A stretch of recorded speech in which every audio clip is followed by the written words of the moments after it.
கர்க சம்ஹிதை விஸ்வஜித் காண்டத்தின் 7ஆம் அத்தியாயம்.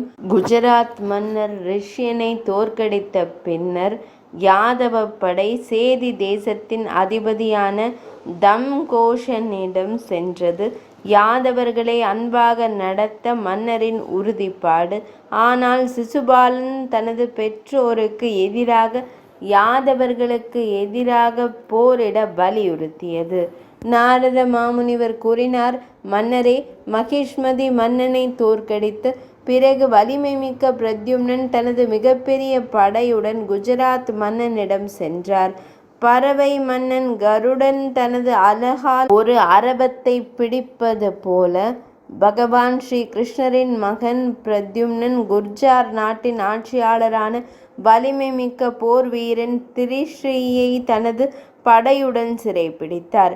உடனடியாக அவரிடமிருந்து கப்பம் வசூலித்த பிறகு வலிமை மிக்க யாதவேந்திரர் தனது மிகப்பெரிய படையை அனுப்பினார். அவர் அவர்களுடன் சேதி தேசத்திற்கு சென்றார். சேதி ராஜா தம்கோஷன் வசுதேவரின் மைத்துனர். ஆனால் அவரின் மகன் சிசுபாலன் பகவான் ஸ்ரீ கிருஷ்ணரின் பழுத்த எதிரி என்று கூறப்படுகிறது. புத்திசாலிகளில் மிகவும் புத்திசாலியான உத்தவர் வலிமை மிக்க தம்கோஷனை அணுகி அவரை வணங்கி அவரிடம் உரையாடினார். உத்தவர் கூறினார், மன்னரே, மன்னர் உக்ரசேனருக்கு ஒரு யாகம் செலுத்துங்கள். அனைத்து மன்னர்களையும் தோற்கடித்த பின்னர் அவர் ராஜசூய யாகம் செய்வார். நாரத மாமுனிவர் கூறினார், மித்திலையின் பிரபுவே, உத்தவரின் இந்த வார்த்தைகளை கேட்டதும் தம்கோஷனின் துன்மார்க்க அரசனான சிசுபாலனின் உதடுகள் நடுங்கத் தொடங்கின. அவர் மிகவும் கோபமடைந்து உடனடியாக அரச சபையில் பின்வருமாறு கூறினார். காலத்தின் வேகம் புரிந்து கொள்ள முடியாதது. இந்த உலகம் எவ்வளவு விசித்திரமானது. காலத்தை படைத்தவர், பிரஜாபதியை படைத்தவர் ஆகியோரின் அதிகாரம் கூட சர்ச்சைக்குரியது. அதாவது பிரபஞ்சத்தை படைத்த பிரம்மதேவரும் குயவன் பிரஜாபதி யார் என்று வாதாடுகிறார்கள். அன்னம் எங்கே, காகம் எங்கே, கற்ற மனிதன் எங்கே, முட்டாள் எங்கே? ஊழியர்கள் தங்கள் எஜமானரான சக்கரவர்த்தி மன்னரை வெல்ல விரும்புகிறார்கள். மன்னர் யயாதியின் சாபத்தால் யதுவன்ஷிகள் தங்கள் அரச பதவிகளை இழந்துள்ளனர். இருப்பினும் சிறிய ஆறுகள் சிறிது தண்ணீரால் பெருகி பெருக்கெடுப்பது போல அவர்கள் தங்கள் சிறிய ராஜ்யத்தை குறித்து பெருமைப்படுகிறார்கள். ஒரு தாழ்ந்த வம்சத்தை சேர்ந்த எவரும் சிறிது தண்ணீரை பெற்ற பிறகு கற்ற மனிதராக மாறுபவரும் அல்லது எப்போதும் ஏழையாகவே இருப்பவர்களும் பெருமையால் நிறைந்து முழு உலகத்தையும் புல்லை போல நடத்த தொடங்குகிறார்கள். உக்ரசேன மன்னர் எவ்வளவு காலம் அரசராக இருந்தார்? வசுதேவர் அமைச்சரானார். உக்ரசேனர் தனது சக்தி மற்றும் வழிபாட்டின் மூலம் அரசரானார். அவரது அமைச்சர் வாசுதேவர் ஜராசந்தனை விட்டு ஓடி மதுரா நகரத்தை விட்டு வெளியேறி கடலில் தஞ்சம் புகுந்துள்ளார். அவர் முன்பு நந்தன் என்ற அகீரரின் மகன் என்று அழைக்கப்பட்டார்.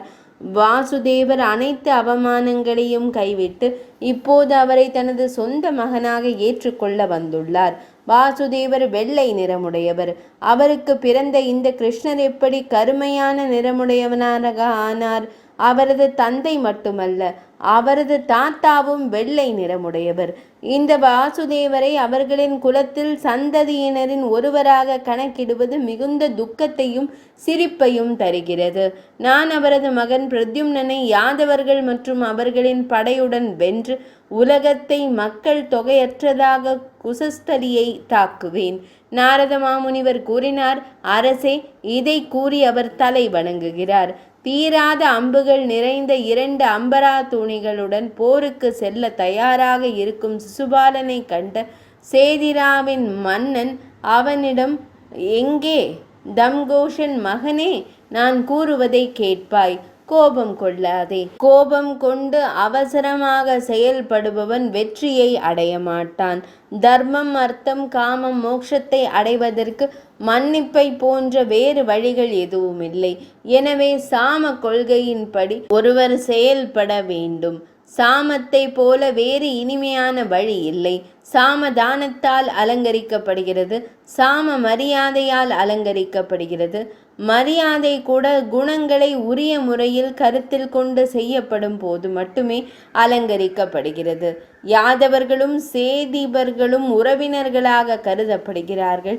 எனவே யாதவர்களுக்கும் சேதியர்களுக்கும் இடையில் எந்த மோதலும் இருக்கலாகாது என்று நான் விரும்புகிறேன்.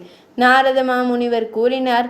ஞானி தம்கோஷர் வற்புறுத்தலுக்கு பின்னரும் சிசுபாலர் அசையாமல் இருந்தார், எதுவும் கூறவில்லை. அந்த மாபெரும் போர் வீரன் அமைதியாகவே இருந்தான். அரசரே, சேதிராவின் அரசரின் ராணி ஸ்ருதஸ்ரவா துணிச்சலான வசுதேவரின் சகோதரி. அவர் தன் மகன் சிசுபாலனை அணுகி பணிவுடன் உரையாடினார். மகனே, வருத்தம் கொள்ளாதே என்றான் ஸ்ருதிஸ்ரவன். சேதிபர்களிடையே ஒருபோதும் எந்த பூசலும் இருக்கலாகாது. துணிச்சலான வாசுதேவர் உங்கள் தாய் மாமன். அவரது மகன் ஸ்ரீ கிருஷ்ணரும் உங்கள் சகோதரரே. பிரத்யும்னன் உள்பட அவரிடமிருந்து வந்த நூற்றுக்கணக்கான துணிச்சலான மகன்கள் உங்களாலும் நானும் செல்லமாகவும் மதிக்கப்படுவதற்கும் தகுதியானவர்கள். அவர்களுடன் சண்டையிடுவது பொருத்தமாக இருக்காது. தந்தையே, யாதவர்களை அன்புடன் வரவேற்க நான் உங்களுடன் வருவேன். அவர்கள் அனைவரையும் பார்க்க கண்டு மகிழ நான் நீண்ட காலமாக ஏங்குகிறேன். மிகுந்த கொண்டாட்டத்துடனும் உற்சாகத்துடனும் அவர்களை இல்லத்திற்கு அழைத்து வருவேன். அத்தகைய வாய்ப்பு மீண்டும் ஒருபோதும் வராது. சிசுபாலன் கூறினான். பலராமர், கிருஷ்ணன் மற்றும் அனைவரும் யாதவர்கள், என் எதிரிகள். என்னை அவமதித்த அனைவரையும் என் வீரர்களை கொண்டு கொல்லச் சொல்வேன். கடந்த காலத்தில் குண்டினபுரத்தில் இந்த 2 சகோதரர்களான பலராமர் மற்றும் ஸ்ரீகிருஷ்ணர் என்னை புறக்கணித்து என் திருமணத்தை தடுத்தனர். எனவே அவர்கள் என் சகோதரர்கள் அல்ல, என் எதிரிகள்.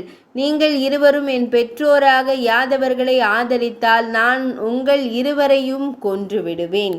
கம்சன் தன் பெற்றோரை சிறையில் அடைத்தது போல உங்கள் பெற்றோரை நான் பலமான சங்கிலிகளால் கட்டி சிறையில் அடைப்பேன். இல்லையெனில் உங்கள் இருவரையும் கொன்று விடுவேன். எனது சபதம் அல்லது வாக்குறுதி மிகவும் கடுமையானது. அதை மீறுவது கடினம். நாரத மாமுனிவர் கூறினார். சிசுபாலனின் கடுமையான வார்த்தைகள் இதனை கேட்ட சேதிராவின் மன்னன் மௌனமானார். உத்தவன் தன் படைக்கு திரும்பிச் சென்று சிசுபாலன் கூறிய அனைத்தையும் கூறினார். அதைத் தொடர்ந்து சிசுபாலனின் 4 படைகளும் வாகினி, துவஜினி, பிரிதானா மற்றும் அக்ஷௌகினி ஆயுதம் ஏந்தியிருந்தான். பகுலாஸ்வ மன்னர் கூறினார். இறைவா, பாத்திரங்களும் மற்றவையும் என்று கேட்டார். முனிவர்களுக்கு கடந்த காலம், நிகழ்காலம் மற்றும் எதிர்காலம் 3 காலங்களும் தெரியும் என்பதால் படையின் எண்ணிக்கையை கூறுங்கள். நாரத மாமுனிவர் கூறினார். அரசரே, 100 யானைகள், 11 100 தேரோட்டிகள், 10,000 குதிரைகள் மற்றும் 1,00,000 காலாட்படை. இது ஒரு படையின் சிறப்பியல்பு. 2 மடங்கு படைகள் சதுரங்கிணி என்று அழைக்கப்படுகிறது. 400 யானைகள், 10,000 தேர்கள், 4,00,000 குதிரைகள் மற்றும் 1 கோடி காலாட்படை. இரும்பு கவச்சம் அணிந்த மற்றும் சக்தி வாய்ந்த படை வாகனங்களுடன் கூடிய ஏராளமான வீரர்கள், ஆயுதங்களை அறிந்த மாவீரர்கள் இருக்கும் படையை அறிஞர்கள் வாகினி என்று அழைத்தனர். வாகினியை விட 2 மடங்கு பெரிய படை துவஜினி என்று பண்டைய அறிஞர்களால் கொடியை விட 2 மடங்கு பெரிய படை பிருதன என்று அறியப்படுகிறது. படையை விட 2 மடங்கு பெரிய படை அக்ஷௌகினி என்று அழைக்கப்படுகிறது. துணிச்சலான வீரன் மாவீரன் என்று அழைக்கப்படுகிறான். 100 மாவீரர்களை பாதுகாப்பவன் நிலப்பிரபுத்துவ பிரபு என்று அழைக்கப்படுகிறான். போரில் 100 நிலப்பிரபுக்களை பாதுகாப்பவன் காஜி அல்லது யானை சவாரி என்று அழைக்கப்படுகிறான். போர்க்களத்தில் தேரோட்டி மற்றும் குதிரைகளுடன் கூடிய தேரை பாதுகாக்க கூடியவன் ரதி என்று அழைக்கப்படுகிறான். படையை தனது அம்புகளால் பாதுகாப்பவன் மகாரதி என்று அழைக்கப்படுகிறான். போர்க்களத்தில் அக்ஷௌகினி படையுடன் போரிட்டு தனது படையை பாதுகாத்து எதிரிகளை அழித்தொழிக்க கூடியவன் எப்போதும் அதிரதி என்று கருதப்படுகிறான். இது ஸ்ரீ கர்க சம்ஹிதையின் விஸ்வஜித் காண்டத்தில் ஸ்ரீ நாரத மாமுனிவர் பகுலாஸ்வ மன்னர் சம்பாதம் என்றழைக்கப்படும் உரையாடலில் உருவான குர்ஜரர்கள் மற்றும் சேதிகளின் புறப்பாடு என்ற தலைப்பு கொண்ட 7ஆம் அத்தியாயம் இனிதே நிறைவடைந்தது.